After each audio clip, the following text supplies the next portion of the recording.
Assalamualaikum warahmatullahi wabarakatuh. Selamat datang di channel Langit Sabrina bersama saya Linda Handayani. Kali ini kita kembali dalam series Walk the Talk. Series Walk the Talk ini apabila Anda belum pernah menyimak video sebelumnya, seri Walk the Talk ini adalah cerita-cerita ya yang saya kumpulkan berkaitan dengan perjalanan menghafal Al-Quran. Apa yang saya ceritakan pada series Walk the Talk ini adalah hikmah atau pelajaran dari pengalaman saya dalam perjalanan menghafalkan Al-Quran gitu. Saat ini saya disclaimer dulu, apa yang saya sampaikan bukan ceramah tapi lebih ke berbagi apa yang saya alami ketika memulai menghafal Al-Quran, seperti itu. Pada video kali ini saya akan membahas bagaimana membangun strong why ketika akan memulai menghafal Al-Quran. Mengapa strong why itu penting saat kita akan menghafal Al-Quran? Ketika kita mengalami kebosanan, jenuh, malas menghafalkan Al-Quran di tengah-tengah perjalanan, nah saatnya kita bisa kembali ke strong why kita gitu. Alasan utama kita untuk menghafal Al-Quran itu apa? Seperti itu.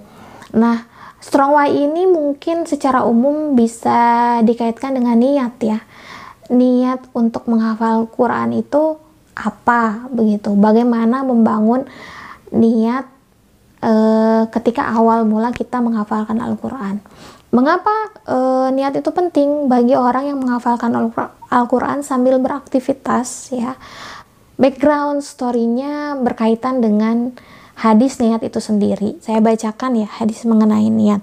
Dari Amirul Mukminin Abu Hafsah Umar bin Khattab radhiyallahu anhu, ia berkata, sesungguhnya setiap amal bergantung pada niatnya.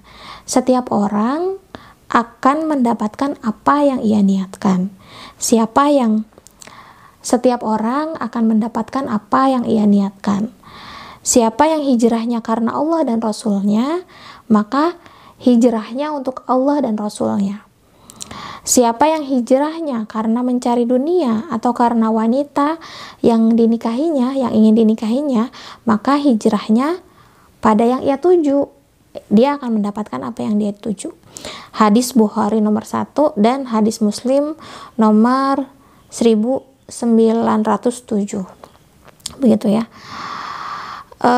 Hadis ini muncul mengiringi perjalanan para sahabat muhajirin, orang-orang yang awalnya ada di Mekah, ketika mereka berjalan pindah mengikuti Rasulullah ke Madinah, begitu ya. Mereka pindah secara fisik pun mereka pindah, dan hijrahnya mereka itu, berpindahnya mereka itu sesuatu yang sangat besar gitu, big deal. Mengapa? Karena selain mereka meninggalkan rumah, mereka meninggalkan keluarga, mungkin untuk orang yang keluarganya itu tidak ingin masuk Islam, mereka meninggalkan perniagaan ya yang sudah dibangun di Mekah. Kemudian yang paling besar mungkin secara emosional ditinggalkannya itu sulit. Mereka meninggalkan memori dan track record dalam hidup. Jadi niat sangat penting pada saat mereka akan pergi gitu ya, karena segala bagian dari kehidupan mereka berubah seperti itu. Lantas bagaimana dengan kita gitu ya, yang sama-sama harus mempunyai niat menghafalkan Al-Quran, tetapi secara fisik kita tidak berubah. Ya, maksudnya kita tidak pindah ke suatu tempat. Bagi kita yang tidak mengikuti program pesantren, tidak pindah begitu ya, ketika memutuskan untuk menghafalkan Al-Quran, yang kita hijrahkan adalah pikiran dan gaya hidup. Ketika kita memutuskan untuk menghafalkan Al-Quran, yang akan kita lakukan adalah sesuatu yang membutuhkan kehadiran pikiran. Menghafalkan Al-Quran itu membutuhkan kehadiran pikiran, fokus, konsisten. Otomatis apa yang harus diubah? Gaya hidup ya. tontonan, musik, media sosial biasanya menjadi sesuatu yang paling besar tantangannya dalam menghafalkan Al-Quran. Dan bagian itu yang sudah menjadi keseharian kita, otomatis perlu kita kurangi begitu ya. Sebagai orang yang menghafalkan Al-Quran sambil beraktivitas, biasanya aduh saya banyak dosa nih gitu, akibatnya hafalan Al-Quran saya nggak lancar gitu, atau aduh saya sibuk banget nih gitu, jadi nggak ada waktu untuk menghafalkan Al-Quran. Atau misalnya kayaknya Al-Quran nggak mau deh dihafalin sama saya karena sayanya masih kotor. Untuk pemikiran itu ya, ada beberapa hal yang saya temukan begitu ya dalam perjalanan membangun strong way dalam menghafalkan Al-Quran. Pertama, niat dapat dikoreksi dan dapat diperbaharui begitu. Jadi betapa baiknya Allah memberikan kita kesempatan untuk terus memperbaharui niat dalam aktivitas amal begitu ya. Jadi ketika kita udah bagus gitu ya niatnya, udah karena Allah, di perjalanannya nanti ternyata setelah hafal 1 juz, 2 juz, ada saja begitu ya perasaan bangga atau perasaan ternyata ketika menghafalkan Al-Quran saya akan mendapatkan A, B, C, yang mungkin hal-hal tersebut bisa melencengkan niat kita dalam menghafalkan Al-Quran. Jangan khawatir ya, jangan lantas Anda drop lagi gitu ya. Ketika diuji kesulitan, kayaknya karena niat saya sekarang udah melenceng nih. Tenang, Allah memberikan kesempatan kepada kita untuk memperbaharui niat.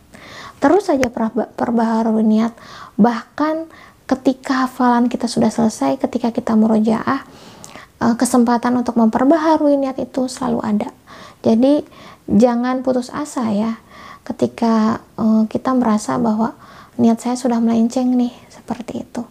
Ayo perbaharui niat lagi, kembalikan niat kita hanya karena Allah, agar nanti ketika kita mulai redup semangatnya, akan datang lagi semangat dari Allah, seperti itu. Yang kedua adalah niat baik bukan berarti akan menghasilkan sesuatu yang aman-aman saja begitu ya.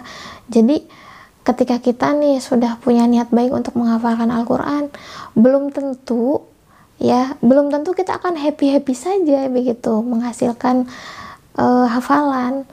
Kan pahalanya besar ya, hafalan Al-Quran itu pahalanya besar. Karena pahalanya besar, tentu ujiannya pun akan besar. Jadi ketika niat baik kita sudah muncul nih,